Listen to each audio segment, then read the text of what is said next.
بسم اللہ الرحمن الرحیم. اللہ اکبر کا اللہ اکبر اور باقی سارے کلمات ایسے ہی سوائے حی علی الصلاح حی علی الفلاح کے اس کا جواب کیا ہے؟ تو اس کا جواب دے کر پھر جب انسان دعا کرتا ہے تو دعا قبول ہوتی ہے. اس وقت آسمان کے دروازے کھولے جاتے ہیں. ہر اذان کے بعد آسمان کے دروازے کھلتے ہیں. حدیث میں آتا ہے حضرت انس رضی اللہ عنہ رسول اللہ صلی اللہ علیہ وسلم سے روایت کرتے ہیں کہ آپ نے فرمایا جب اذان دی جاتی ہے تو آسمان کے دروازے کھول دیے جاتے ہیں اور دعا قبول کی جاتی ہے. کتنا مبارک وقت ہے یہ. اس لیے جب آپ جیسے گھر میں ہوتے ہیں نا تو ہم باتیں کر رہے ہوتے ہیں, پرواہ ہی نہیں کرتے اذان ہو رہی ہے نہیں ہو رہی, اور ہم اپنی پریشانیاں بتا رہے ہوتے ہیں ایک دوسرے کو. حالانکہ اس وقت اگر ہم چپ کر جائیں, اذان سنیں, اس کا جواب دیں اور اس کے بعد دعا کریں تو ہماری پریشانی دور ہو سکتی ہے. اپنے لیے کریں, اپنے بچوں کے لیے کریں, اپنی دنیا کے مسائل کے لیے کریں, اپنی آخرت کے لیے کریں. کتنا کچھ ہے مانگنے والا. ہم کتنی چیزوں کے لیے پریشان رہتے ہیں اور کتنا اچھا موقع اللہ سبحانہ وتعالیٰ نے ہمیں دیا ہے, لیکن علم نہ ہونے کی وجہ سے ہم فائدہ نہیں اٹھا پاتے.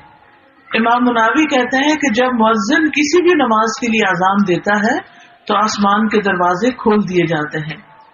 ایک اور روایت میں آتا ہے سہل بن سعد رضی اللہ عنہ نبی صلی اللہ علیہ وسلم سے روایت کرتے ہیں کہ 2 وقت ایسے ہیں جن میں آسمان کے دروازے کھول دیے جاتے ہیں اور دعا مانگنے والے کی دعا کم ہی رد کی جاتی ہے, یعنی قبول ہو جاتی ہے.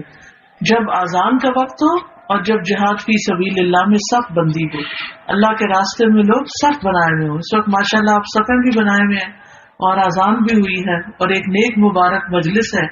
اللہ کی خاطر ہم سب یہاں جمع ہوئے ہیں تو ہمیں کیا کرنا چاہیے؟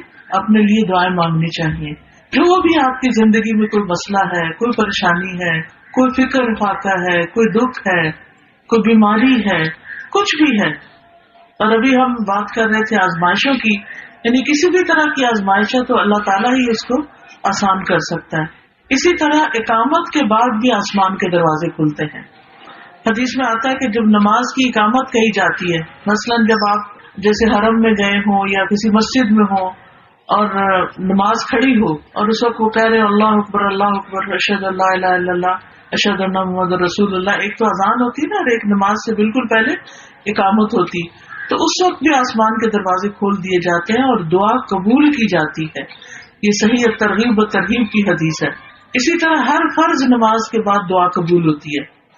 سہل بن سعد کی روایت میں جب نماز کھڑی ہو تو اس وقت یعنی عند حضور الصلاۃ, اور پھر ایک اور وقت جو ہے نا ظہر کی نماز سے پہلے آسمان کے دروازے کھلتے ہیں. یاد رکھیے کہ جیسے رات کا تہجد کا وقت ہوتا ہے نا, رات کا پچھلا پہر یعنی آدھی رات کے بعد جو, تو اسی طرح دن کا بھی آدھا دن جب گزر جاتا ہے اور ظہر کی نماز کا وقت شروع ہوتا ہے وہ وقت بھی بڑا مبارک ہوتا ہے. ہم رات کو نہیں جاگ سکتے لیکن دن کو تو جاگ رہے ہوتے ہیں, تو اس وقت بھی ہم دعائیں کر سکتے ہیں. عبداللہ بن صاحب کہتے ہیں کہ اللہ کے رسول صلی اللہ علیہ وسلم زوال شمس کے بعد ظہر سے پہلے 4 رکعت نماز پڑھتے تھے اور آپ فرماتے یہ ایسا وقت ہے جس میں آسمان کے دروازے کھولے جاتے ہیں اور میں یہ پسند کرتا ہوں کہ اس وقت میرا کوئی عمل صالح اللہ کے پاس پہنچ جائے. یعنی جس وقت دروازے کھلے تو کیا ہونا چاہیے؟ کوئی نیک عمل کرے تاکہ وہ اللہ کے قریب پہنچ جائیں. کیونکہ یہ جو بات ہے نا کہ دروازے کھلنا, اس کا مطلب یہ ہے کہ اس وقت اعمال کی قبولیت کا وقت ہوتا ہے, دعاؤں کی قبولیت کا وقت ہوتا ہے اور وہ عرش تک چیزیں جا پہنچتی ہیں. اسی طرح یہ تسبیح جو پڑھتے ہیں ہم, اللہ اکبر کبیرہ والحمد للہ کثیرہ وسبحان اللہ بکرۃ واصیلا, اس کے بارے میں آتا ہے ابن عمر کہتے ہیں ایک دفعہ ہم اللہ کے رسول صلی اللہ علیہ وسلم کے ساتھ نماز پڑھ رہے تھے کہ لوگوں میں سے ایک آدمی نے یہ تسبیح پڑھی کہ اللہ سب سے بڑا ہے, اللہ بہت بڑا ہے اور تمام تعریف اللہ کے لیے بہت زیادہ ہے اور صبح اور شام اللہ کی تسبیح ہے. وسبحان اللہ بکرۃ واصیلا. اس پر رسول اللہ صلی اللہ علیہ وسلم نے پوچھا کہ یہ کلمہ کس نے پڑھا ہے, کون ہے یہ؟ تو لوگوں میں سے ایک آدمی نے کہا اللہ کے رسول میں ہوں, میں نے یہ اللہ کی تعریف بیان کی ہے. آپ نے فرمایا مجھے ان پر بہت حیرت ہوئی ان کلمات کے لیے آسمان کے دروازے کھول دیے گئے، یعنی اس کی قبولیت کے لیے۔ ابن عمر کہتے ہیں میں نے جب سے یہ بات رسول اللہ صلی اللہ علیہ وسلم سے سنی ہے، اس کے بعد ان کلمات کو کبھی بھی نہیں چھوڑا۔ تو آج کے بعد آپ بھی پلے باندھ لیں اور کبھی نہ چھوڑیں۔ چلے مل کے بھی کہلوا دیتی ہوں میں، آپ سب کہیں تو انشاءاللہ تعالی اللہ اکبر کبیرہ والحمد للہ کثیرا وسبحان اللہ بکرۃ واصیلا